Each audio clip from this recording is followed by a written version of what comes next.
Peace be with you. My name is Woodman.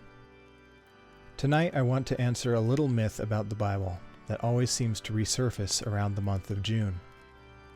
I'll put a disclaimer right here at the beginning. We're talking about homosexuality, pederasty, sexual assault, and the Levitical law. If you aren't up for any of that, I'll see you in the next one. And I'll also say up front that this is intended as an in-house discussion on a very specific issue. If you aren't a Christian, or if you came hoping for an exhaustive discourse on Christianity and homosexuality, you may be outside of the intended audience. But please consider yourself welcome, and I hope you learned something all the same. Sometime in the last century, there was a scholar who began laying siege to the idea that God, in the Bible, condemns members of the same gender having sexual relations with one another. This man, who later came out as gay, insisted that the Christian Church's anti-gay stance was a recent development, and that each of the scripture passages that seemed to condemn homosexual actions were actually talking about something else. And admittedly, of the 12 or so major passages that seem to touch on this topic, some are more clear and direct than others. But two passages in particular would appear as clear as day: Leviticus 18:22 and Leviticus 20:13. It is these passages that a certain fabrication or myth has developed about, apparently tracing back to that one scholar, whose name I've lost since looking into him several years ago, and others like him.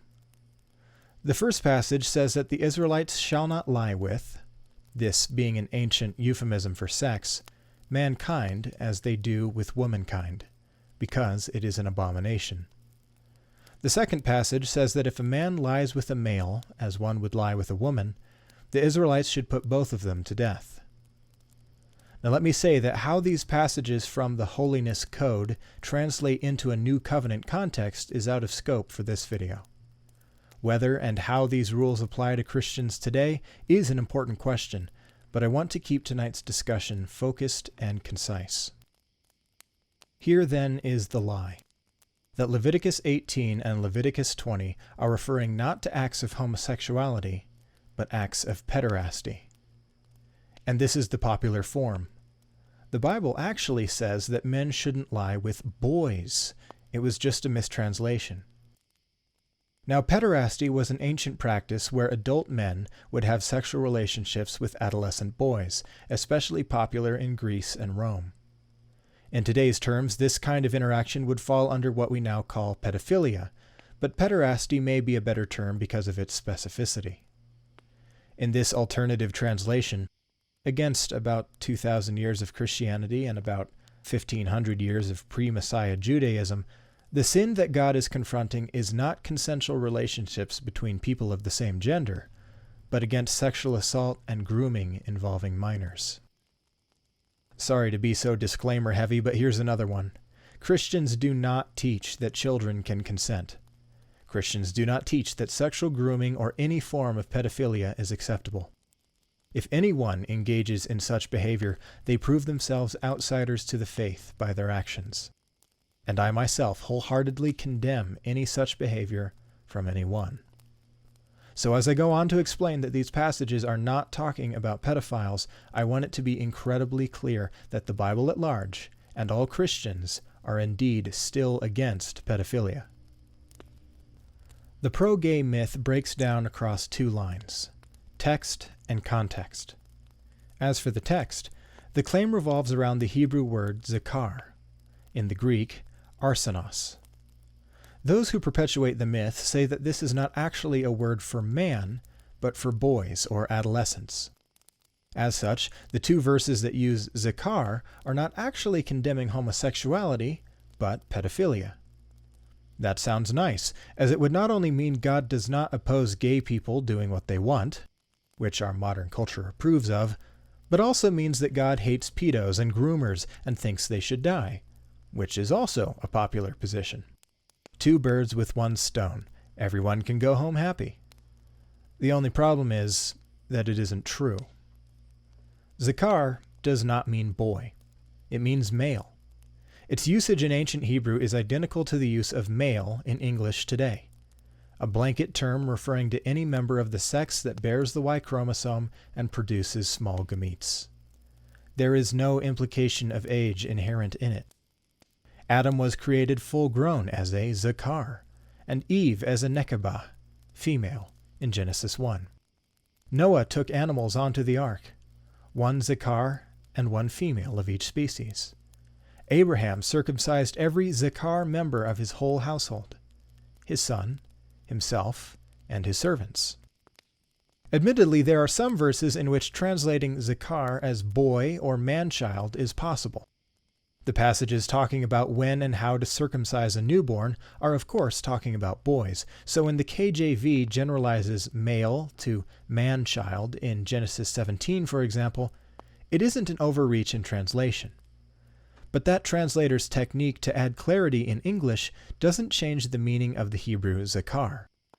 It's still a term in reference to sex, not age. Additionally, one might point out that there are actually many words to refer specifically to boys in the Hebrew language. The word yeled means lad, child, youth, young man, or boy. A yeled would be a male between the ages of infancy and the teen years, the exact same usage as a boy in the English. If the writer of Leviticus wanted to specify boy, that would have been the perfect word. Other Hebrew words that would have indicated not just a male but a young male include na'ar, katan, and bacher. So we come to an awkward place.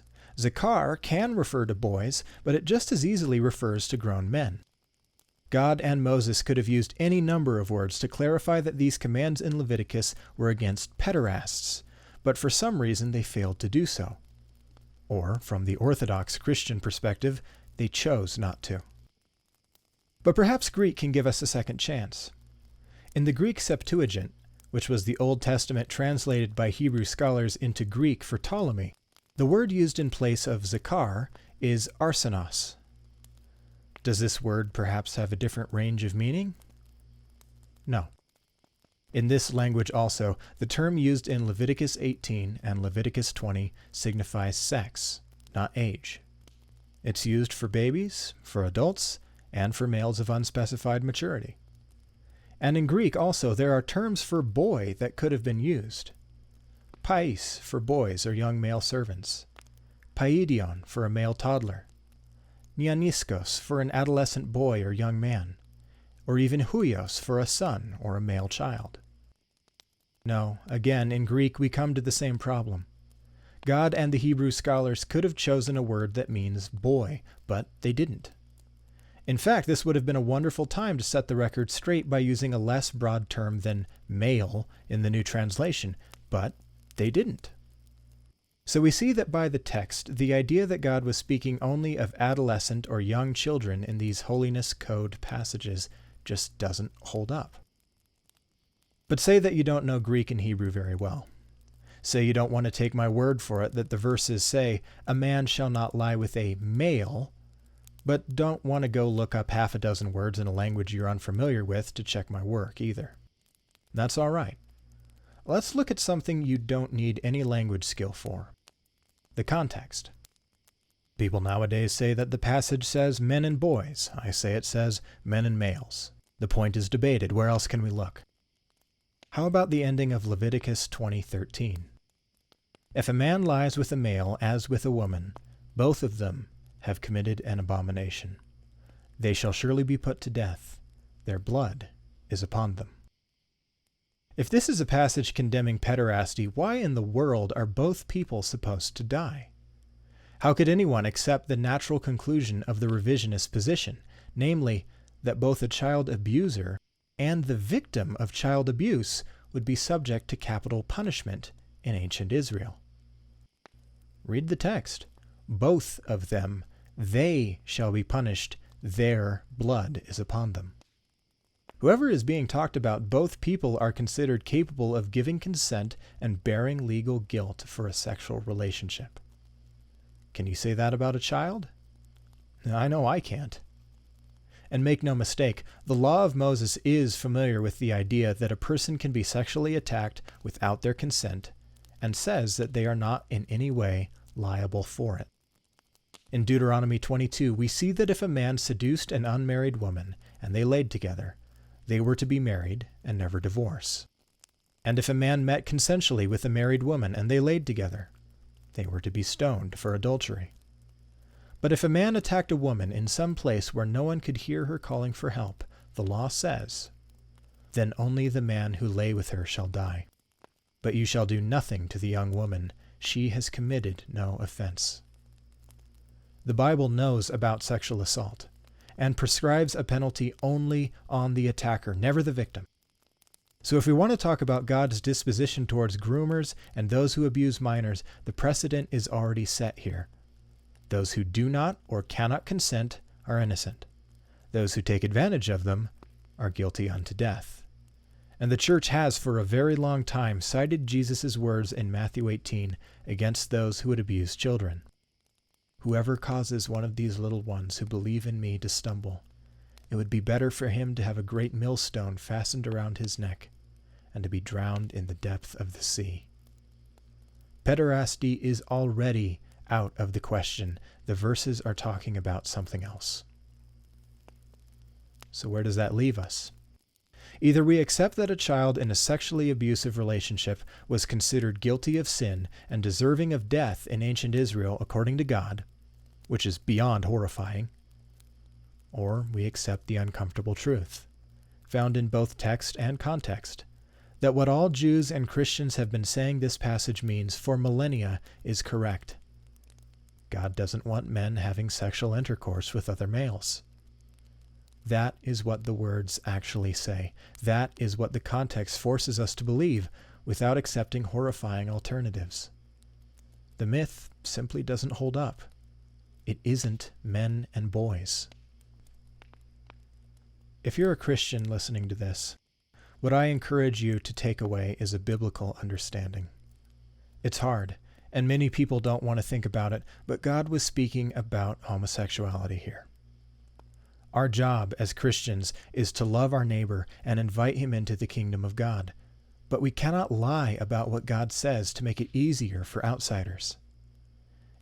If you aren't a Christian and you're listening to this, my appeal to you is to accept or reject Christianity for what it really says. I ask that you don't perpetuate a myth about our beliefs.